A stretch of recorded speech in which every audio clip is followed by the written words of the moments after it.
ನಮಸ್ಕಾರ ಸ್ನೇಹಿತರೆ. T E T ಮತ್ತು ಜಿ ಪಿ ಎಸ್ ಟಿ ಆರ್ಗೆ ಸಂಬಂಧಪಟ್ಟಂತೆ ವಿಜ್ಞಾನದ ಪ್ರಶ್ನೆ ಮತ್ತು ಉತ್ತರ. ಸ್ನೇಹಿತರೆ, ಇವತ್ತಿನ ಮೊದಲನೇ ಪ್ರಶ್ನೆ, ಕಾರ್ಬನ್ ಮತ್ತು ಅದರ ಸಂಯುಕ್ತಗಳು 10ನೇ ತರಗತಿಯ ಪಾಠದಿಂದ ಆಯ್ಕೆ ಮಾಡಿಕೊಂಡಿದ್ದೇನೆ. ಸ್ನೇಹಿತರೆ, ಈ ಕೆಳಗಿನ ಯಾವ ಸಂಯುಕ್ತವು ಇತರ 3 ಸಂಯುಕ್ತಗಳಂತೆ ಅನುರೂಪ ಶ್ರೇಣಿಗೆ ಸೇರಿಲ್ಲ? ಅನುರೂಪ ಶ್ರೇಣಿ ಅಂದರೆ ಹೋಮೋಲಾಗಸ್ ಸೀರೀಸ್ ಅಂತ ಕರೀತಾರೆ. ಸ್ನೇಹಿತರೆ, ಆಪ್ಷನ್ ಎ C3H8 ಅಂದರೆ ಪ್ರೋಪೇನ್, ಆಪ್ಷನ್ ಬಿ CH4 ಅಂದರೆ methane, option C C2H6 ethane, option D C4H8 ಅಂದರೆ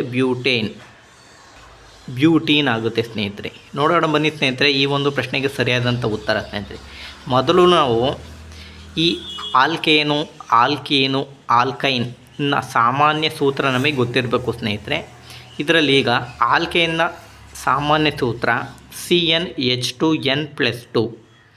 ಹಾಗಾಗಿ ಸ್ನೇಹಿತರೆ, ಇವಾಗ ಮೀಥೇನು ಯಾವ ಅಣುಸೂತ್ರ ಬರುತ್ತೆ ನೋಡೋಣ ಬನ್ನಿ. ಸ್ನೇಹಿತರೆ, ಇಲ್ಲಿ CnH2n+2 ಇದೆಯಲ್ಲ ಸ್ನೇಹಿತರೆ, ಈ ಸೂತ್ರಕ್ಕೆ n ಜಾಗಕ್ಕೆ ನಾವು 1 ಹಾಕ್ಕೊಂಡಾಗ C1H2, ಇಲ್ಲಿ n ಜಾಗಕ್ಕೆ 1 ಹಾಕ್ಕೊಂಡಿದ್ದೀನಿ ಸ್ನೇಹಿತರೆ, +2. ಆವಾಗ ಏನಾಗುತ್ತಪ್ಪ ಅಂತಂದರೆ C1 ಆಗುತ್ತೆ, H2 × 1 2 +2 CH4 ಆಗುತ್ತೆ. ಸ್ನೇಹಿತರೆ, ಇದು ಮೀಥೇನ್ನ ಅಣುಸೂತ್ರ. ಹಾಗಾಗಿ ನೆಕ್ಸ್ಟು ಈಥೇನ್ಗೆ ಸ್ನೇಹಿತರೆ 2 ಬರುತ್ತೆ. ಸ್ನೇಹಿತರೆ, ಈಥೇನ್ ಅಂದರೆ 2. ಹಾಗಾಗಿ n ಜಾಗಕ್ಕೆ ಏನು ಹಾಕೋಬೇಕು ಅಂದರೆ 2 ಹಾಕೋಬೇಕಾಗತ್ತೆ.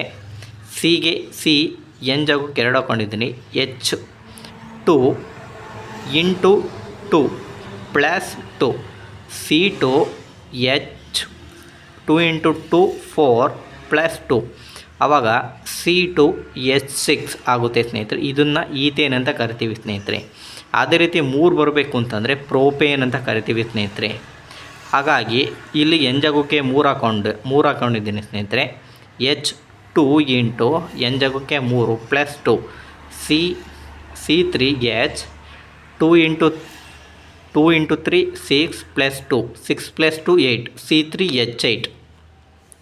ಅದೇ ರೀತಿ ಸ್ನೇಹಿತರೆ, ಆಲ್ಕೀನ್ನ ಸಾಮಾನ್ಯ ಅಣುಸೂತ್ರ ಏನಪ್ಪ ಅಂತಂದರೆ CnH2n.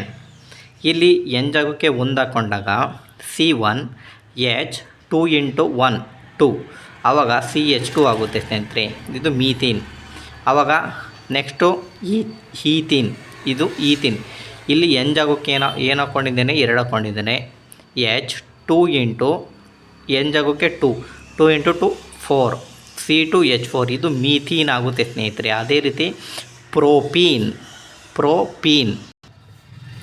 ಪ್ರೋಪೀನ್ ಅಂದರೆ ಇಲ್ಲಿ n ಜಾಗಕ್ಕೆ 3 ಹಾಕ್ಕೊಂಡೆ, ಮತ್ತು H2 × n ಅಂತಂದರೆ 3 C3H6 2 × 3 6 ಆಗುತ್ತೆ. ಸ್ನೇಹಿತರೆ, ಅದೇ ರೀತಿ ಬ್ಯೂಟೀನ್ ಅಂತಂದರೆ C4 n ಜಾಗಕ್ಕೆ 4 H2 × 4 2 × 4 × 2 = 8 ಆಗುತ್ತೆ. ಸ್ನೇಹಿತರೆ, ಹಾಗಾಗಿ C4H8. ಹಾಗಾಗಿ ಈ ಒಂದು ಪ್ರಶ್ನೆಗೆ ಸರಿಯಾದಂಥ ಉತ್ತರ ಯಾವುದಾಗುತ್ತಪ್ಪ ಅಂತಂದರೆ C3H8 ಅಂತಂದರೆ ಇದು ಪ್ರೋಪೇನ್ ಆಗುತ್ತೆ. ಸ್ನೇಹಿತರೆ, ಅದೇ ರೀತಿ CH4 ಅಂದರೆ ಮೀಥೇನ್ ಆಗುತ್ತೆ. ಸ್ನೇಹಿತರೆ, ಅದೇ ರೀತಿ C2H6 ಇದು ಆಲ್ಕೇನ್ ವರ್ಗಕ್ಕೆ ಸೇರುತ್ತೆ. ಸ್ನೇಹಿತರೆ, ಆದರೆ C4H8 ಇದು